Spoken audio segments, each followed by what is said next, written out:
एक जंगल में एक घना बरगद का पेड़ था। उसी पेड़ पर बहुत सारे पक्षियों ने अपना अपना घर बना रखा था। उन सारे पक्षियों में एक चिड़ा मोंटू और चिड़िया रिमी ने भी अपना छोटा सा घोंसला बना रखा था। चिड़िया रिमी बहुत चतुर थी और मेहनती थी। वो किसी काम के लिए कभी मना नहीं करती थी, हमेशा बड़ी चतुराई से अपना काम करती थी। पर मोंटू चिड़ा बहुत आलसी और कामचोर किस्म का चिड़ा था। उसे काम करना बिल्कुल भी अच्छा नहीं लगता था, इसलिए वो हर समय अपने बच्चों के साथ घोंसले में ही सोता रहता था। सुनिए मोंटू, तुम जंगल से जाकर हम सबके लिए भोजन ले आओ, बच्चे भी काफी समय से भूखे हैं। इतना सुनते ही मोंटू मन ही मन सोचने लगता है, अरे बाप रे, मुझे जंगल जाना होगा। नहीं नहीं, मैं कोई बहाना बनाकर यहीं रुक जाता हूँ। वो क्या है न रिमी, मैं अवश्य जाता जंगल, पर मेरा सर दर्द हो रहा है, जिसकी वजह से मुझे चक्कर भी बहुत आ रहे हैं। इस बार तुम ही चले जाओ ना भोजन की व्यवस्था करने, मैं बच्चों के पास रुक जाता हूँ। मैं सब जानती हूँ तुम्हारी चालाकी। अच्छा, मैं आती हूँ जंगल से। हाँ रिमी, जल्दी लाओ भोजन, हमारे बच्चे बहुत भूखे हैं। रिमी चिड़िया उड़ते हुए जंगल की ओर जाती है और कई सारे दाने अपनी चोंच और पैरों में दबाकर लाती है। मोंटू चिड़ा पेड़ की डाली पर लेटे लेटे बड़ी तेजी से घर्राटे मार रहा था। ये देखो बच्चा, मैं तुम्हारे लिए भोजन ले आई हूँ। चलो जल्दी से सब भोजन करते हैं। खाने का नाम सुनकर मोंटू चिड़े की आँख खुल जाती है। अरे वाह, खाना आ गया, चलो जल्दी से जाकर भोजन कर लेता हूँ। अगर सारा भोजन खत्म हो गया तो मैं क्या खाऊंगा। अरे वाह वाह रिमी, तुमने तो काफी सारा भोजन लाया है, आज मैं जमकर खाऊंगा।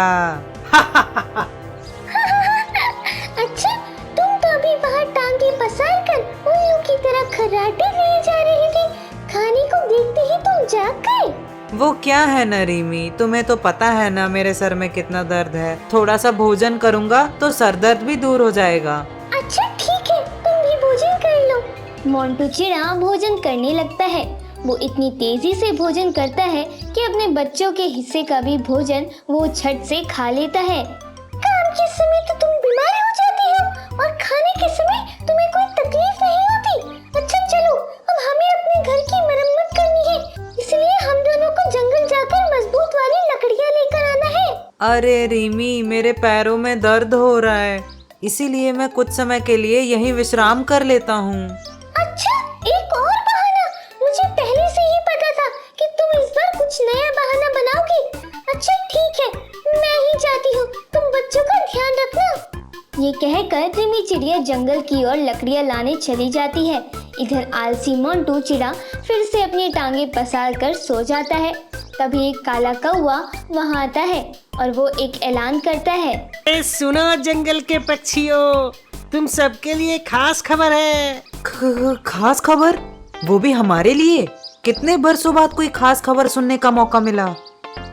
जंगल के पक्षियों, राजा बाज ने जंगल के सारे पक्षियों के लिए योजना बनाई है। जिस किसी पक्षी के एक से ऊपर बच्चे होंगे, उन्हें 3 वर्ष का राशन पानी राजा बाज की ओर से मुफ्त दिया जा रहा है। जिस किसी को ये योजना का लाभ लेना है वो अभी बता दे, बाद में मौका नहीं मिलेगा।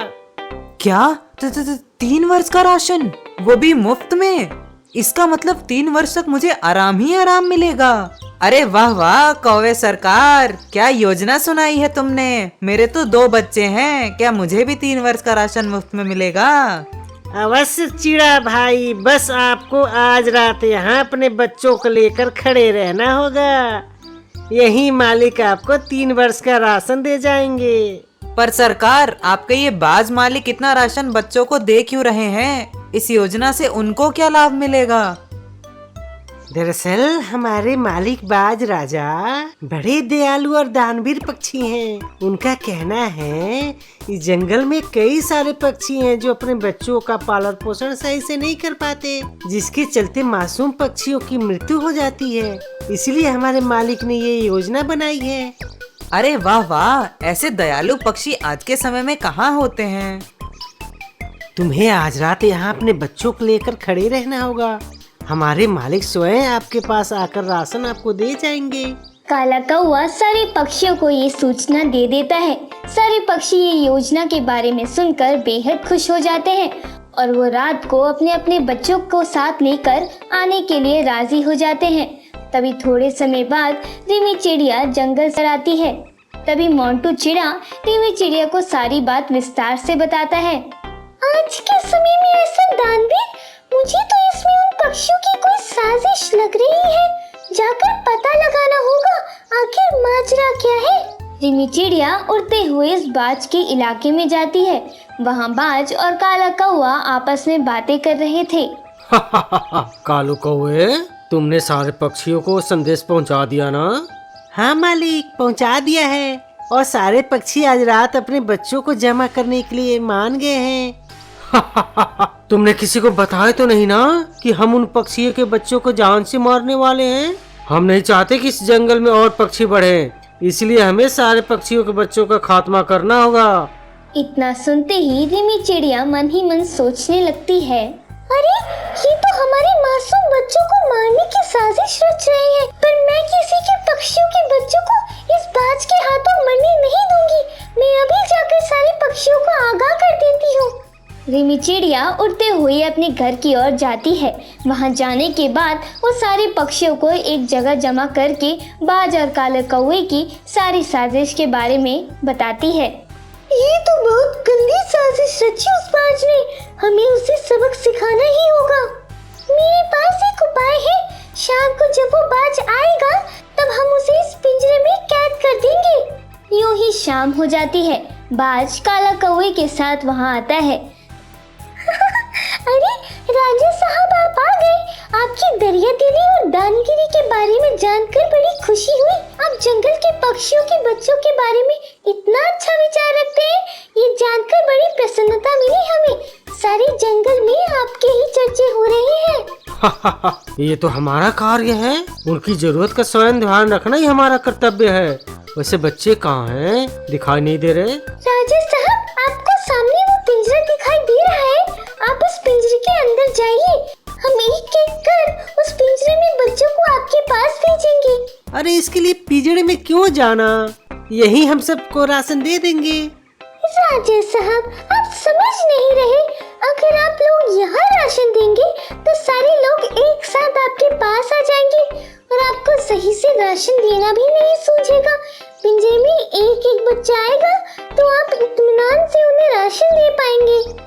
इतना सुनते ही बाज मन ही मन सोचने लगता है, हाँ, ये तरकीब तो अच्छी है। इसी तरह हम बच्चों को पिंजरे में बुलाकर मारेंगे सबको। अच्छा चलिए, हम पिंजरे में चलने के लिए तैयार हैं। रिमी चिड़िया ने अपनी चतुराई से बाज और काले कौवे को जाल में फंसा ही दिया था। अब वो दोनों को पिंजरे के अंदर ले जाती है। तभी सारे पक्षी मिलकर वो पिंजरा का दरवाजा बंद कर देते हैं। अरे अरे अरे, हमें पिंजरे में क्यों कैद कर दिया? हमें बाहर निकालो। अरे राजा जी, आप जैसे दयालु पक्षी को इस पिंजरे में नहीं तो कहाँ कैद करेंगे? मुझे तुम दोनों की सारी साजिश के बारे में पता चल गया था। तुमने ना जाने कितने मासूम पक्षियों को बिना वजह मारा है, पर अब ऐसा नहीं होगा।